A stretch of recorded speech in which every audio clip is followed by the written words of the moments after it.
ગીર સોમનાથમાં સોમનાથ કોરિડોરને લઈ સીએમની મહત્વપૂર્ણ બેઠક મળી।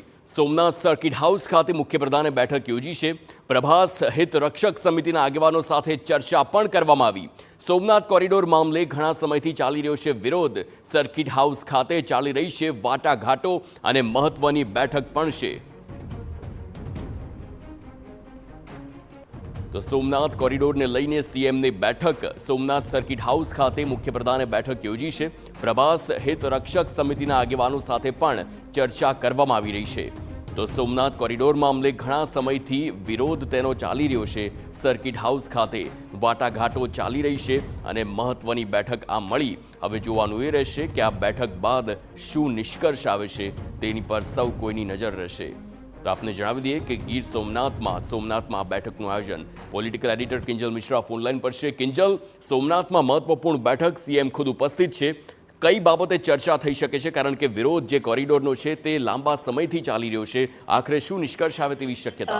દેખો, સોમનાથની વાત કરવામાં આવે તો આજે શ્રાવણનો છેલ્લો સોમવાર હતો અને મુખ્યપ્રધાન સોમનાથ દાદાના દર્શને ગયા હતા। સ્વાભાવિક છે કે ત્યાંના જે આગેવાનો છે તેની સાથે બેઠક પણ કરી હતી।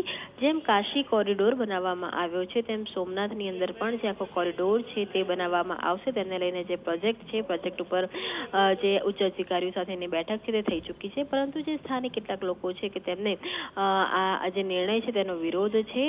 હાલાકી માનવામાં એવું આવી રહ્યું છે સરકાર તરફથી કે તંત્રમાં ક્યાંક ને ક્યાંક જે કોર્ડિનેશન ગેપ હોવાને કારણે આ પરિસ્થિતિ સર્જાઈ છે, પરંતુ વાટાઘાટાના મારફતે જે માર્ગ છે તે ખુલી શકે છે, કેમ કે વર્તમાન જે જંત્રી છે તેનાથી પણ 2 ગણા ભાવે જે જમીનો માટેની ઓફર છે તે રાજ્ય સરકારે આપી છે।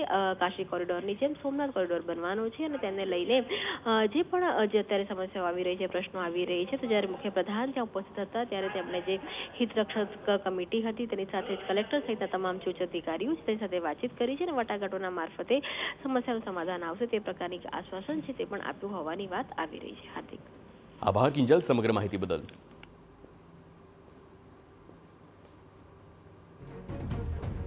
તો હાલ શ્રાવણનો અંતિમ સોમવાર અને ત્યારે મુખ્યપ્રધાન ભૂપેન્દ્ર પટેલ હાલ સોમનાથ મંદિરે આવ્યા અને ત્યારબાદ દર્શન કર્યા બાદ તેઓ બેઠકમાં હાજર રહ્યા છે। લાંબા સમયથી સોમનાથ કોરિડોર મામલે જે વિરોધ ચાલી રહ્યો છે તેને લઈને હવે બેઠક બાદ શું નિર્ણય લેવાય છે તેની પર સૌ કોઈની નજર રહેશે।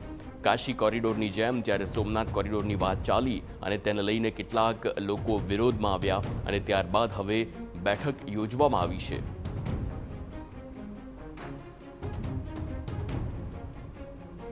તો પ્રભાસ હિત રક્ષક સમિતિના આગેવાનો સાથે ચર્ચા કરવામાં આવી છે। મુખ્યપ્રધાન ખુદ આ બેઠકમાં ઉપસ્થિત રહ્યા છે। સોમનાથ કોરિડોર મામલે ઘણા સમયથી તેનો વિરોધ ચાલી રહ્યો છે અને હવે સર્કિટ હાઉસ ખાતે જ્યારે વાટાઘાટો થઈ રહી છે ત્યારે મહત્વની બેઠકમાં શું આગળ નિર્ણય લેવાય છે તેની પર સૌ કોઈની નજર રહેશે। પરંતુ સોમનાથ કોરિડોરનો જે પ્રોજેક્ટ છે તેને આગળ વધારવા માટે સતત પ્રયત્નશીલ સરકાર અને હવે આગળ જોવાનું એ રહેશે કે આખરે શું નિર્ણય આ બેઠક બાદ લેવામાં આવે છે।